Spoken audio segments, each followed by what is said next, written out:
PSC ടോക്സിൻ്റെ പുതിയൊരു എപ്പിസോഡിലേക്ക് ഏവർക്കും സ്വാഗതം. LPUP ഇൻ്റർവ്യൂവുമായി ബന്ധപ്പെട്ട മറ്റൊരു ക്ലാസ്സാണ് വീണ്ടും അപ്ലോഡ് ചെയ്തിരിക്കുന്നത്. തീർച്ചയായും ഈ ക്ലാസ്സുകൾ ഇൻ്റർവ്യൂവിനെ അഭിമുഖീകരിക്കുന്ന ഓരോരുത്തർക്കും ഉപകാരപ്രദമാകും എന്ന് തന്നെ ഞാൻ വിശ്വസിക്കുന്നു. ബാലകൃഷ്ണൻ സാറിൻ്റെ ക്ലാസ്സിൽ നിന്നുള്ള ഒരുപാട് നല്ല ആശയങ്ങൾ ഉൾക്കൊള്ളിച്ചുകൊണ്ടുള്ള ക്ലാസ്സുകളാണ് എല്ലാം തന്നെ. അതിൽ ഉൾപ്പെടുത്തിയിട്ടുള്ള ചോദ്യങ്ങൾ ഇതിനോടുകൂടി ഉൾപ്പെടുത്തുകയും അതിനാവശ്യമായ നിങ്ങൾക്ക് പറയാൻ ഉത്തരം പറയാൻ ഹെൽപ്പ് ചെയ്യുന്ന തരത്തിലുള്ള സൂചനകൾ നൽകിക്കൊണ്ടുള്ള ഉത്തരങ്ങൾ അതിനോടുകൂടെ ഈ വീഡിയോയിൽ ഉൾപ്പെടുത്തുന്നുണ്ട്. നിങ്ങൾ കേൾക്കുക. ആവശ്യമായവ നോട്ടിൽ മാർക്ക് ചെയ്യുകയും വേണം. മിക്കപ്പോഴും മികച്ച പോയിന്റുകളെല്ലാം തന്നെ നോട്ടിൽ നമ്മൾ എഴുതി വെക്കേണ്ടത് നല്ലതാണ്. കാരണം നമ്മൾ ഇൻ്റർവ്യൂവിന് പോകുന്നതിന് തൊട്ട് മുമ്പ് ആ പോയിന്റുകളെല്ലാം തന്നെ തീർച്ചയായും വായിച്ച് തന്നെ പോകണം. അപ്പോൾ നമുക്ക് വീഡിയോയിലേക്ക് കടക്കാം. വളരെ പ്രധാനപ്പെട്ട എന്നാൽ എല്ലാവർക്കും അറിയാവുന്ന ഒരു ചോദ്യമാണ് ആദ്യത്തേത്. കൈത്താങ് അഥവാ സ്കഫോൾഡിംഗ് എന്ന ആശയം മുന്നോട്ട് വെച്ചത് സാമൂഹ്യജ്ഞാന നിർമ്മിതിവാദത്തിൻ്റെ വക്താവായ വൈഗോട്സ്കിയാണ് സ്കഫോൾഡിംഗ് എന്ന ആശയം മുന്നോട്ട് വെച്ചത്. രണ്ടാമത്തെ ചോദ്യം, കുട്ടി ജനിക്കുന്നത് ഭാഷാ പഠന സംവിധാനത്തോടെയാണ് എന്ന് അഭിപ്രായപ്പെട്ടതാര്? Noam Chomsky. ഇദ്ദേഹത്തിൻ്റെ സാർവലൗകിക വ്യാകരണം എന്ന ആശയം ഇതിനെ പിന്താങ്ങുന്ന ഒന്നാണ്. കുട്ടി ജനിക്കുന്നത് ഭാഷാ പഠന സംവിധാനത്തോടെയാണ്. യൂണിവേഴ്സൽ ഗ്രാമർ എന്ന ഐഡിയ കൊണ്ടുവന്ന നോം ചോംസ്കിയാണ് ഈ ഒരു കാര്യം അഭിപ്രായപ്പെട്ടത്. നെക്സ്റ്റ് വൺ, അതീത ചിന്ത അഥവാ മെറ്റാ കൊഗ്നീഷനുമായി ബന്ധപ്പെട്ട വിലയിരുത്തൽ അറിയപ്പെടുന്നത് എങ്ങനെയാണ്? വിലയിരുത്തൽ തന്നെ പഠനം എന്നതാണ് ഇതുമായി ബന്ധപ്പെട്ട വിലയിരുത്തൽ അറിയപ്പെടുന്നത്. വിലയിരുത്തൽ തന്നെ പഠനം. നെക്സ്റ്റ് വൺ, കേരളത്തിൽ ഇപ്പോൾ തുല്യതാ ക്ലാസുകൾ നിലവിലുള്ളത് ഏതെല്ലാം ക്ലാസ്സുകളിലാണ്? 4, 7, 10, 12 ക്ലാസ്സുകളിലാണ് തുല്യതാ ക്ലാസ്സുകൾ നിലവിലുള്ളത്. 4, 7, 10, 12. ഏറ്റവും പുതിയ വിദ്യാഭ്യാസ നയത്തിൻ്റെ കരട് സമർപ്പിക്കാൻ 2015 രൂപീകൃതമായ കമ്മിറ്റിയുടെ തലവൻ ഓൾറെഡി നമ്മൾ ഡിസ്കസ് ചെയ്ത ഒരു ചോദ്യമാണ്. TSR സുബ്രഹ്മണ്യൻ. TSR സുബ്രഹ്മണ്യനാണ് ഈ റിപ്പോർട്ട് ഫസ്റ്റ് ഒരു കരട് രൂപം ഉണ്ടാക്കിയത്. തുടർന്ന് 2019 ഡോക്ടർ കസ്തൂരി രംഗനെ നിയമിച്ചു. കസ്തൂരി രംഗൻ്റെ കരട് നിർദ്ദേശങ്ങളാണ് ഇപ്പോൾ 2020 പുതിയ ദേശീയ വിദ്യാഭ്യാസ നയമായി മാറിയിട്ടുള്ളത്. വിദ്യാഭ്യാസം ഒരു സവിശേഷ വിഷയമായി പഠിപ്പിക്കണം എന്ന് നിർദ്ദേശിച്ച കമ്മീഷൻ ആരാണ്?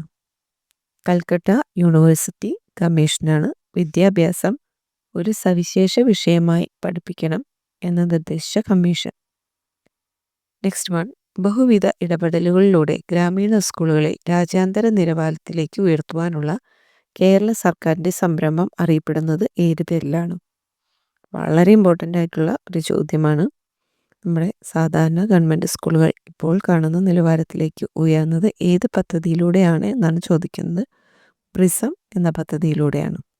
Promotion of regional schools to international standards through multiple interventions. PRISM എന്നതാണ് പദ്ധതിയുടെ പേര്. Full form promotion of regional schools to international standards through multiple interventions. Next one, വികസനോന്മുഖ വിദ്യാഭ്യാസ യാത്രകൾക്ക് ഉദാഹരണം പറയാമോ? തീർച്ചയായും പഠനയാത്രകൾ, പ്രദർശനങ്ങൾ, വിനോദയാത്രകൾ, അതുപോലെ തന്നെ ഇപ്പോൾ പലയിടത്തും മികച്ച എക്സിബിഷനുകൾ നടക്കുന്നുണ്ട്. ഇവയെല്ലാം തന്നെ വികസനോന്മുഖ വിദ്യാഭ്യാസ യാത്രകൾക്ക് ഉദാഹരണമാണ്. അടുത്ത ചോദ്യം, യുക്തിചിന്ത, അമൂർത്ത ചിന്ത എന്നിവ ഏറ്റവും കൂടുതൽ അപകടകരമാകുന്ന വളർച്ച ഘട്ട ഏതാണ്? കൗമാര കാലഘട്ടമാണ് യുക്തിചിന്ത, അമൂർത്ത ചിന്ത എന്നിവ ഏറ്റവും കൂടുതൽ പ്രകടമാകുന്ന വളർച്ചാഘട്ടം. 13 വയസ്സ് മുതൽ 18 വയസ്സ് വരെയാണ് ഈ കൗമാര കാലഘട്ടം അറിയപ്പെടുന്നത്. 3-4 വയസ്സ് വരെയുള്ള കുട്ടി എപ്പോഴും ചിന്തിക്കുന്നത് എപ്രകാരമായിരിക്കും? അവർ ചിന്തിക്കുന്നത് അഹം കേന്ദ്രീകൃതമായാണ്. അവരായിരിക്കും എപ്പോഴും സെൻട്രൽ പോയിന്റ്. GN കുട്ടികളുടെ വികസന ഘട്ടത്തെക്കുറിച്ച് പ്രതിപാദിക്കുമ്പോൾ ഇത് ഊന്നിപ്പറഞ്ഞ് നമുക്ക് കാണാം. നെക്സ്റ്റ് വൺ, വിലയിരുത്തുക, വിവരിക്കുക, അപഗ്രഥിക്കുക, താരതമ്യം ചെയ്യുക എന്നിങ്ങനെ ചോദ്യങ്ങളിൽ കണ്ടുവരുന്ന ഇത്തരം പ്രയോഗങ്ങൾ അറിയപ്പെടുന്നത് എങ്ങനെയാണ്? ആക്ഷൻ വെർബ് എന്നാണ് ഇവ അറിയപ്പെടുന്നത്. DGO എന്ന ഇംഗ്ലീഷ് അക്ഷരങ്ങളെ പുനഃക്രമീകരിച്ച് ഒരു ജീവിയുടെ പേരെഴുതാൻ ആവശ്യപ്പെട്ടപ്പോൾ മിക്ക കുട്ടികളും ഉത്തരം കണ്ടെത്തി.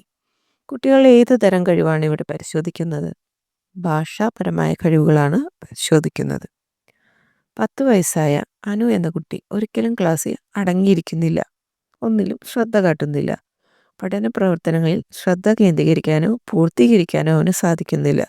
ഈ കുട്ടി നേരിടുന്ന ഏറ്റവും വലിയ പ്രശ്നം എന്താണ്? ഈ 10 വയസ്സുള്ള കുട്ടി തീർച്ചയായും ADHD എന്ന രോഗാവസ്ഥയിലായിരിക്കും. അതായത് അറ്റൻഷൻ ഡെഫിസിറ്റ് ഹൈപ്പർ ഡിസോർഡർ. അത്തരം കുട്ടികൾക്കാണ് ശ്രദ്ധക്കുറവും പഠന പ്രവർത്തനങ്ങളിൽ ശ്രദ്ധ കേന്ദ്രീകരിക്കാനോ പൂർത്തീകരിക്കാനോ ഉള്ളൊരു ബുദ്ധിമുട്ട് നേരിടുന്നത്. ഒരു കുട്ടിക്ക് അവന് ഏറ്റവും ഇഷ്ടപ്പെട്ട ക്രിക്കറ്റ് കളിക്കാരനോടോ അല്ലെങ്കിൽ സിനിമാ നടനോടോ തോന്നുന്ന ആരാധനയെ ഏത് തരം ക്രിയാതന്ത്രത്തിൽ ഉൾപ്പെടുത്താം? അത് താതാത്മ്യീകരണമാണ്. തനിക്ക് നേടാനാവാത്ത ഒരു കാര്യം മറ്റൊരു വ്യക്തി നേടിയെടുക്കുന്നു എന്നതാണ് താതാത്മ്യീകരണം. അപ്പോൾ ആ വ്യക്തിയെ താനായി സങ്കല്പിച്ചുകൊണ്ട് ആ ഒരു വ്യക്തിയെ ആരാധിക്കുകയാണ് ചെയ്യുന്നത്. നെക്സ്റ്റ് വൺ, രോഹിത് ഒരു ദിവസം പോലും സ്കൂളിൽ പോകാതിരിക്കാറില്ല. കാരണം അത് സ്കൂൾ നിയമത്തിൻ്റെ ലംഘനമാണെന്ന് അവൻ മനസ്സിലാക്കുന്നു. കോൾബർഗിൻ്റെ അഭിപ്രായത്തിൽ രോഹിത് ഏത് തലത്തിലാണ്? കോൾബർഗിൻ്റെ അഭിപ്രായത്തിൽ രോഹിത് വ്യവസ്ഥാപിത തലത്തിലാണ്. ശ്രമപരാജയ ഘട്ടത്തിലെ പഠനത്തിലെ ഘട്ടങ്ങൾ ഏതെല്ലാമാണ്? ശ്രമപരാജയ പഠനത്തിൽ ഉൾപ്രേരണ, ലക്ഷ്യം കാണുക, തടസ്സം, യാദൃശ്ചിക ചലനങ്ങൾ, ആകസ്മിക വിജയം, തിരഞ്ഞെടുക്കൽ, ഉറപ്പാക്കൽ. ഇതെല്ലാമാണ് ശ്രമപരാജയ പഠനഘട്ടത്തിൽ. നമ്മൾ UP എക്സാമിന് നമ്മൾ ഓൾറെഡി പഠിച്ചതാണ്. ഘട്ടങ്ങൾ: ഉൾപ്രേരണ, ലക്ഷ്യം, തടസ്സം, യാദൃശ്ചിക ചലനങ്ങൾ, ആകസ്മിക വിജയം, തിരഞ്ഞെടുക്കൽ, ഉറപ്പാക്കൽ. സർഗപ്രക്രിയയിലെ ഘട്ടങ്ങൾ എന്നിവ സജ്ജീകരണം, ഇൻക്യുബേഷൻ, പ്രകാശപ്രസരണം, പുനഃപരിശോധന എന്നിവയാണ്. നിത്യാഭ്യാസി ആനയെ എടുക്കും ഇതിനെ തൊണ്ടേക്കിൻ്റെ ഏത് നിയമവുമായിട്ടാണ് താങ്കൾ ബന്ധപ്പെടുത്തുക? ആവർത്തന നിയമം. തൊണ്ടേക്കിൻ്റെ ആവർത്തന നിയമം. കേൾവിക്കുറവുള്ള കുട്ടികളിൽ കണ്ടുവരുന്ന പ്രത്യേകതകൾ എന്തെല്ലാമാണ്? കേൾവിക്കുറവുള്ള കുട്ടികളെ ശ്രദ്ധിച്ചാൽ നമുക്ക് കാണാം പല പ്രത്യേകതകൾ അവർക്കുണ്ടെങ്കിലും പ്രധാനമായും കാണുന്നത് ഉച്ചത്തിൽ സംസാരിക്കുക, ആവർത്തിച്ച് പറയുക, സംസാരിക്കുമ്പോൾ താരതമ്യേന അടുത്തു നിന്ന് സംസാരിക്കുക. ഇതെല്ലാം കേൾവിക്കുറവുള്ള കുട്ടികളിൽ കണ്ടുവരുന്ന പ്രത്യേകതകളാണ്. പഠനം ഇടയ്ക്ക് വെച്ച് നിർത്തി പോകുന്നത് വഴി, അതായത് ഡ്രോപ്പ് ഔട്ട്സ് ഉണ്ടാകുന്ന സാമൂഹ്യ പ്രശ്നങ്ങൾ നമ്മുടെ കേരളത്തിൽ വളരെ കുറവായിട്ടുള്ള ഒന്നാണ് ഈ ഇടയ്ക്ക് വെച്ച് പഠനം നിർത്തിപ്പോകുന്ന സാഹചര്യം. 10ാം ക്ലാസ് വരെ മിക്ക കുട്ടികൾക്കും ഇവിടെ പഠന സാഹചര്യങ്ങളുണ്ട് എന്നതിനാൽ മിക്കപ്പോഴും കുട്ടികൾ 10 അല്ലെങ്കിൽ +2 കഴിഞ്ഞിട്ട് മാത്രമാണ് പഠനം നിർത്തുന്നത്. എന്നാൽ മറ്റ് നോർത്ത് ഇന്ത്യൻ കൺട്രീസിൽ ഇത് സാധാരണയായി കാണുന്ന ഒന്നാണ്. നോർത്ത് ഇന്ത്യൻ ഏരിയാസിൽ, സംസ്ഥാനങ്ങളിൽ ഇത് മിക്കപ്പോഴും അസാൻമാർഗ്യമായ സാമൂഹ്യ ബന്ധങ്ങൾ, തൊഴിലില്ലായ്മ, ജീവിതത്തിൽ പരസഹായം ആവശ്യമായി വരുന്ന അവസ്ഥ, ഇതെല്ലാം മൂലം ഈ ഡ്രോപ്പ് ഔട്ട്സിന് നേരിടേണ്ടി വരുന്ന പ്രശ്നങ്ങളാണ്. നിങ്ങളുടെ ക്ലാസ്സിലെ ചില കുട്ടികൾക്ക് ഒരു സ്പെഷ്യൽ എഡ്യൂക്കേറ്റർ മുഖേന ദിവസവും ഒരു അരമണിക്കൂർ നേരം പ്രത്യേക പഠനം ലഭിക്കുന്നു എന്ന് കരുതുക. എങ്കിൽ ഈ പഠനം എവിടെ വെച്ചാണ് നടക്കുക? സ്കൂളിലെ റിസോഴ്സ് മുറിയിലാണ് ഇത് നടക്കുക. എങ്കിൽ പോലും അതൊരു ഒറ്റപ്പെടുത്തി എടുക്കുന്ന പോലെ പലപ്പോഴും എനിക്ക് തോന്നിയിട്ടുണ്ട്. എങ്കിൽ പോലും നിർദ്ദേശങ്ങൾക്കനുസരിച്ച് ഇത്തരം കുട്ടികൾക്ക് റിസോഴ്സ് റൂമിലുള്ള അധ്യാപനം, പ്രത്യേക ടീച്ചർ വന്നിട്ടുള്ള അധ്യാപനമാണ് നിർദ്ദേശിക്കുന്നത്.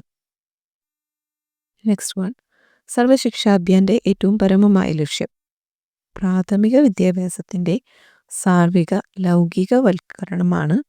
സർവശിക്ഷാ അഭിയാൻ്റെ പരമമായ ലക്ഷ്യം എല്ലാവർക്കും പ്രാഥമിക വിദ്യാഭ്യാസം മികച്ച രീതിയിൽ നൽകണം എന്നുള്ളതാണ് ലക്ഷ്യം. നെക്സ്റ്റ് വൺ, താങ്കളുടെ ക്ലാസ്സിലെ ഒരു കുട്ടി പഠനം സ്വയം വിലയിരുത്തുകയും തുടർ പഠനത്തിനായി അതിനെ വിമർശനാത്മകമായി സമീപിക്കുകയും ചെയ്യുന്നു. ഈ രീതി അറിയപ്പെടുന്നത് എങ്ങനെയാണ്? പഠനമെന്ന വിലയിരുത്തൽ എന്നതാണ് ഈ രീതി അറിയപ്പെടുന്നത്. പഠനമെന്ന വിലയിരുത്തൽ. കമ്പ്യൂട്ടർ അസിസ്റ്റഡ് ഇൻസ്ട്രക്ഷൻ ഏതുമായി ബന്ധപ്പെടുന്ന ഒന്നാണ്? പ്രോഗ്രാംഡ് ലേണിംഗിലാണ് കമ്പ്യൂട്ടർ അസിസ്റ്റഡ് ഇൻസ്ട്രക്ഷൻ വരുന്നത്. നെക്സ്റ്റ് ക്വസ്റ്റ്യൻ, ഉത്തരം പറയാൻ വേണ്ടി മാത്രം എന്തിനാണ് കുട്ടികളോട് ചോദ്യം ചോദിക്കുന്നതെന്ന് നാം നമ്മോട് തന്നെ ചോദിക്കണം. ഉത്തരങ്ങൾക്കനുസരിച്ച് ചോദ്യങ്ങൾ നിർമ്മിക്കാനുള്ള കഴിവ് അളക്കുന്നത് പഠനത്തിൻ്റെ സമർത്ഥമായ വിലയിരുത്തൽ തന്നെയാണ്. ഇങ്ങനെ അഭിപ്രായപ്പെട്ട വ്യക്തി ആരാണ്? യശ്പാലാണ്. ദേശീയ പാഠ്യപദ്ധതി ചട്ടക്കൂട് 2005 യശ്പാൽ കമ്മിറ്റിയുടെ നേതൃത്വത്തിലാണ് വന്നിട്ടുള്ളത്. ലാസ്റ്റ് ക്വസ്റ്റ്യൻ, തുടർച്ചയായതും സമഗ്രവുമായ മൂല്യനിർണ്ണയത്തിൻ്റെ മെച്ചങ്ങൾ ഏതെല്ലാമാണ്? ഒരു കുട്ടിയുടെ മികവും പരിമിതിയും അളക്കാൻ സഹായിക്കുന്നു എന്നതാണ് തുടർച്ചയായ അല്ലെങ്കിൽ കണ്ടിന്യൂസ് ആൻഡ് കോംപ്രഹെൻസീവ് ഇവാലുവേഷൻ്റെ പ്രധാന ഒരു മെച്ചം. ഇതിന് ഫോർമേറ്റീവ് എഡ്യൂക്കേഷൻ എന്നുകൂടി പറയും. 2 തരം മൂല്യനിർണ്ണയമാണുള്ളത്, സമ്മേറ്റീവ്, ഫോർമേറ്റീവ്. ഫോർമേറ്റീവ് എന്ന് പറയുന്നത് കണ്ടിന്യൂസ് ആൻഡ് കോംപ്രഹെൻസീവ് ഇവാലുവേഷൻ്റെ മറ്റൊരു പേരാണ്. ഇത് ഇവിടെ നമുക്ക് പറയാവുന്നതാണ്. കുട്ടിയുടെ എല്ലാ തരത്തിലുള്ള മികവുകളും പരിമിതികളും ഇതിലൂടെ അളക്കാനായിട്ട് സാധിക്കും. ഒപ്പം അധ്യാപകരുടെ പഠനപ്രാപ്തിയുടെയും ബോധനശൈലിയുടെയും ഫലം എന്താണെന്നറിയാനും ഇതുപയോഗിക്കും. തുടർച്ചയായുള്ള വിലയിരുത്തൽ നടത്തുന്ന വഴി അത് വർഷാന്ത പരീക്ഷയോടുള്ള കുട്ടിയുടെ പേടി ഇല്ലാതാക്കുവാനായിട്ട് കൂടുതൽ ഹെൽപ്പ് ചെയ്യും. പരീക്ഷാ സമ്മർദ്ദം കുറയ്ക്കുവാനും ഹെൽപ്പ് ചെയ്യും. ഇത് തന്നെയാണ് ഏറ്റവും ശാസ്ത്രീയമായ ഒരു വിലയിരുത്തൽ രീതി എന്ന് തന്നെയാണ് എൻ്റെ പേഴ്സണലായിട്ടുള്ള ഒരു ഒപ്പീനിയൻ. ഇത്രയെല്ലാമാണ് പ്രധാനപ്പെട്ട കുറച്ച് ചോദ്യങ്ങൾ തുടർച്ചയായി ചോദിച്ച് കണ്ടുവരുന്ന LPUP ഇൻ്റർവ്യൂ ചോദിച്ചു വരുന്ന ചോദ്യങ്ങളാണ്. തീർച്ചയായും കേൾക്കുക, സപ്പോർട്ട് ചെയ്യുക. Thank you.